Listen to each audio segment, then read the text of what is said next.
les personnes extraordinaires ne peuvent souffrir que de maladies extraordinaires.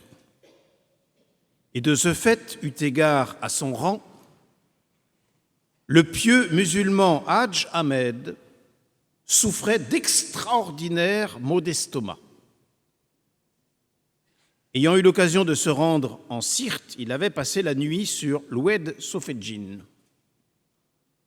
Pendant son sommeil, un serpent était entré dans sa bouche, s'était enroulé tout au fond de son estomac et y était resté. Depuis cette nuit, Hadj Ahmed était tourmenté par des malaises qui ne pouvaient manifestement s'expliquer que par la présence de cet être indésirable. Aucun doute ne pouvait subsister à ce sujet.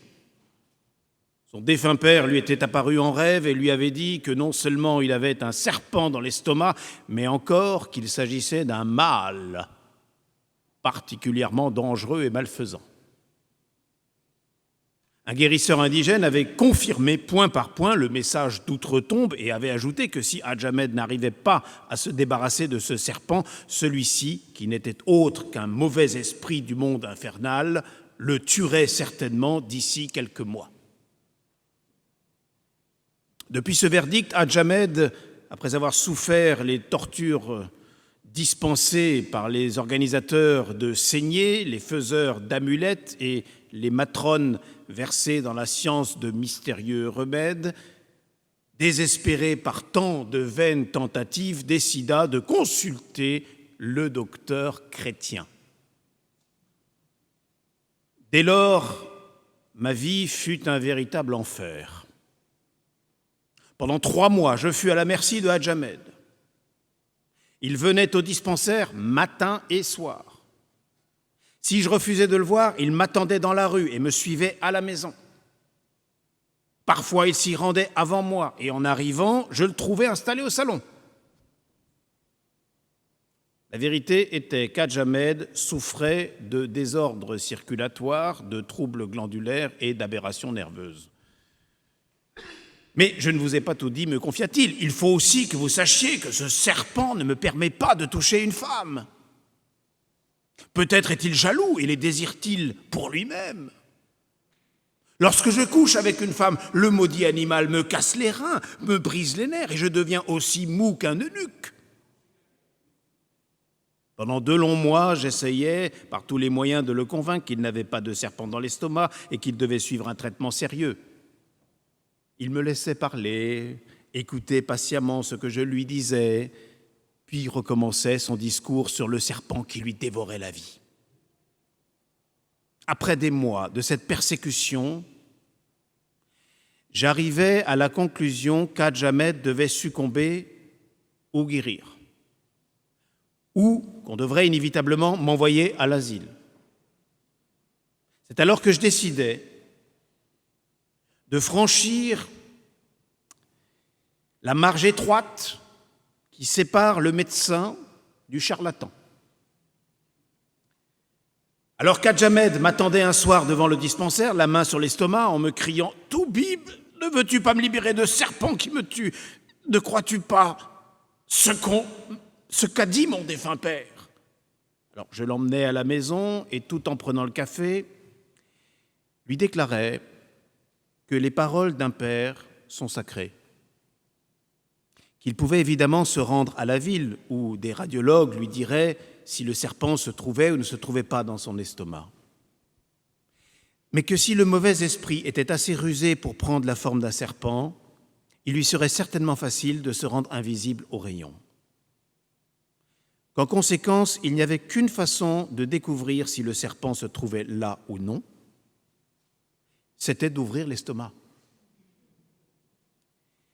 Et que s'il n'y avait pas de serpent, je refermerais son estomac et je lui dirais « c'est moi qui avais raison ». Mais que si je trouve le serpent, je l'arracherai de lui et tu lui écraseras la tête. Hadj Ahmed était si excité qu'il en renversa sa tasse de café. « Tu peux vraiment me délivrer de cette maudite bête, ô Toubib, et me rendre à la vie ?» Il me quitta transporté d'espoir.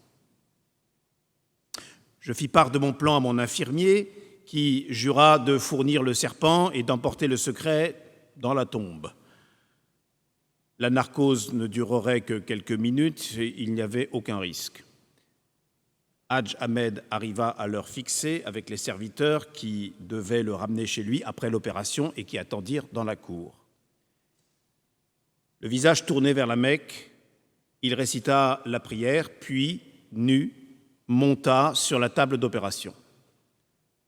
J'enfilai mes gants de caoutchouc, lui couvrit la poitrine et l'estomac de 3 serviettes stérilisées, laissant à découvert l'épigastre que je désinfectais soigneusement à l'alcool et à la teinture d'iode. L'infirmier lui appliqua sur le visage le masque de chloroforme alors qu'il priait encore. Sa voix, étouffée par le masque, s'évanouit et bientôt la respiration fut profonde et régulière. Le moment était venu. Je pris le bistouri et lui coupai la peau sur une longueur d'environ 5 cm au-dessus du sternum, ce qui me parut suffisant même pour l'extraction d'un jeune crocodile, et fermai aussitôt la blessure par 15 points de suture. Mon infirmier exécuta le plus artistique des pansements. Hadj Ahmed dormant toujours, ses serviteurs le ramenèrent chez lui sur une civière. L'infirmier suivait, tenant sous le bras une boîte en carton soigneusement ficelée où un malheureux serpent s'agitait furieusement. Le lendemain, je rendis visite à Hadj Ahmed. Il se portait on ne peut mieux. Il était radieux et s'efforçait de me consoler car il ne voulait pas que mon erreur m'affligeât. Nous pouvons tous nous tromper, Toubib. Tu vois, il y avait un serpent. Mon père n'a pas menti et j'avais bien compris le sens de ses paroles. Mais tu m'as sauvé. C'est toi qui as eu l'idée de m'ouvrir l'estomac pour me délivrer de cette maudite bête. J'avais essayé tous les remèdes, tous les charmes et tous les guérisseurs haussaient les épaules. Toi seul as été capable de me guérir. Loué soit Dieu qui t'a donné la sagesse et la science.